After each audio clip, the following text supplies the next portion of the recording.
Welcome back to my channel కుస్మాస్ kitchen. Friends, మీరందరూ బాగున్నారు అనుకుంటున్నానండి. నేను కూడా చాలా బాగున్నాను.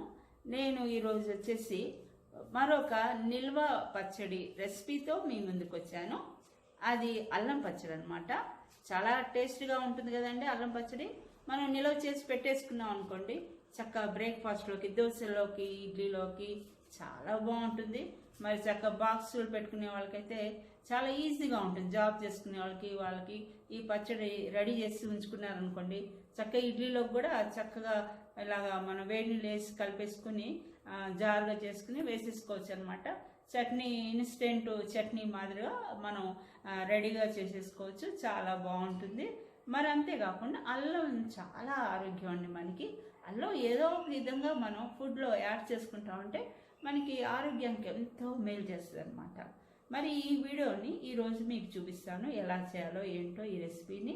మరి ముందుగా మీకు చెప్పేది ఏంటంటే, ఈ రెసిపీ మీకు నచ్చినట్లయితే ఏమి లేదండి, ఒక లైక్ చేయండి. మరి అంతేకాకుండా మీ బంధువులకి, ఫ్రెండ్స్కి ఈ వీడియోని షేర్ చేయండి. మరి కొత్తగా నా ఛానల్ చూసేవాళ్ళైతే సబ్స్క్రైబ్ చేసుకోండి. మరి సబ్స్క్రైబ్ చేయగానే గంట సింబల్ వస్తుంది, దాన్ని కూడా క్లిక్ చేయండి. ఆల్ అని వస్తుంది, దాన్ని కూడా క్లిక్ చేసేయండి.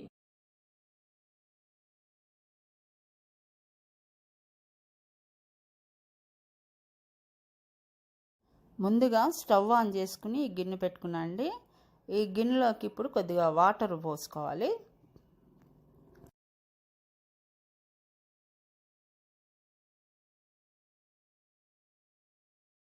ఈ నీళ్లు మరుగుతుండగా ఇప్పుడు మనం శుభ్రం చేసి ఉంచుకునేటువంటి గింజలు, ఈనెలు అన్నీ తీసేసుకుని శుభ్రం చేసుకోవాలండి.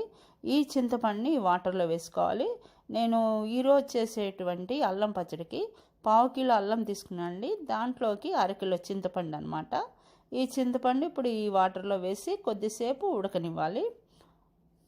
ఉడికిన తర్వాత స్టవ్ ఆఫ్ చేసుకుని దీన్ని చల్లారనివ్వాలన్నమాట.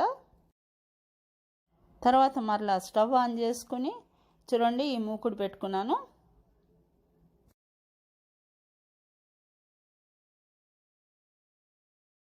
మూకుట్లోకి కొద్దిగా ఆయిల్ వేసుకోవాలి. ఆయిల్లోకి ఇప్పుడు శుభ్రం చేసి ఉంచుకునేటువంటి అల్లాన్ని కడిగేసుకుని శుభ్రంగా మరి కాసేపు ఆరబెట్టుకుని తడి అది లేకుండా చూసుకుని అప్పుడు దీన్ని చిన్న చిన్న ముక్కలుగా చేసుకుని ఇప్పుడు ఈ ఆయిల్లో వేసుకుని కొద్దిగా ఫ్రై చేసుకోవాలండి. కొద్దిసేపే అల్లంలో ఉన్నటువంటి కొద్దిపాటి ఆ పచ్చిదనం పోయేంత వరకు వేపుకోవాలన్నమాట. ఇప్పుడు దీన్ని కూడా చల్లారనివ్వాలి.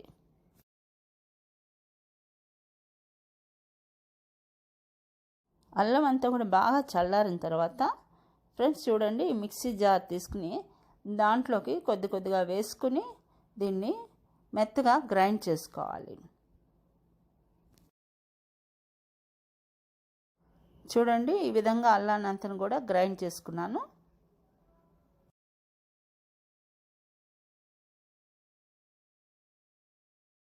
తర్వాత మనం ఉడకబెట్టి ఉంచుకున్నటువంటి ఈ చింతపండుని తీసుకుని దాంట్లోకి మనం మిక్సీ చేసుకునేటువంటి ఈ అల్లం మిశ్రమాన్ని వేసేసుకోవాలండి.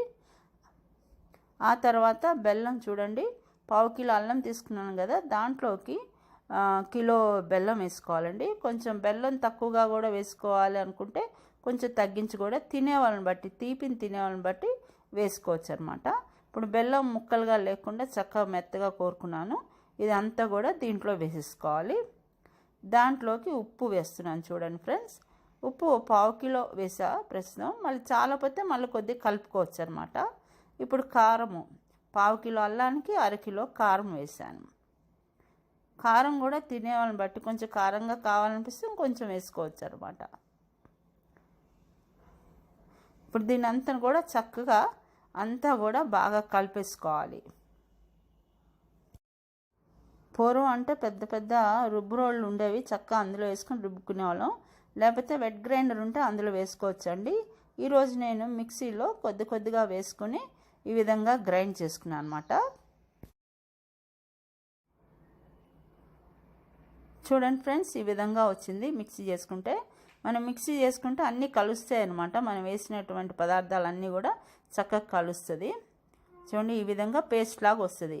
దీన్ని మనం నిల్వ ఉంచుకుని ఎప్పటికప్పుడు కొద్ది తీసుకుని మనం తాలింపు పెట్టుకోవచ్చు అనమాట. ఇప్పుడు స్టవ్ ఆన్ చేసుకుని చూడండి, ఈ ప్యాన్ పెట్టుకున్న దీంట్లోకి తాలింపుకి కావాల్సినటువంటి ఆయిల్ వేసుకోవాలి. ఆయిల్ కూడా తెలిసి బాగానే పడుతుంది ఈ పచ్చడిలో, దాదాపు 1/2 కిలోనో 3/4 కేజీ పడుతుంది. ఆయిల్ కొద్దిగా ఎక్కువ ఉంటేనే పచ్చడి టేస్ట్గా ఉంటుంది అనమాట. ఇప్పుడు తాలింపులోకి ఎండుమిర్చి, కరివేపాకు, వెల్లుల్లిపాయ, శనగపప్పు, పచ్చిశనగపప్పు, మినపప్పు, ఆవాలు, జీలకర్ర, మర్చిపోకుండా ఇంగువ వేయాలండి. ఇంగువతోనే అసలైన వాసన, రుచి కూడా. ఆరోగ్యానికి కూడా ఇంగువ చాలా మంచిదన్నమాట. మర్చిపోకుండా తాలింపులో వేసుకోవాలి.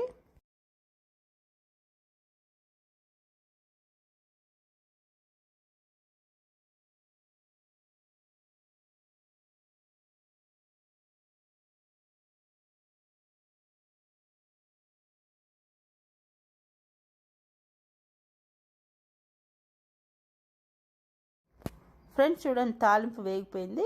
ఇప్పుడు మనం తాలింపు పెట్టేసుకోవాలి. మరి కొద్దిగా అల్లం పచ్చడి తీసి తాలింపు పెడుతున్నాను.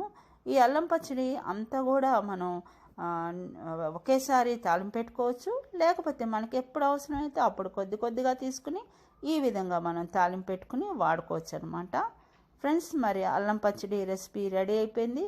మీకు నేను చేసినటువంటి ఈ నిల్వ అల్లం పచ్చడి రెసిపీ నచ్చినట్లయితే మరి మీరు కూడా ఇదే విధంగా ట్రై చేయండి. ఎలా వచ్చిందో టేస్ట్ కామెంట్ బాక్స్లో తెలియపరచండి.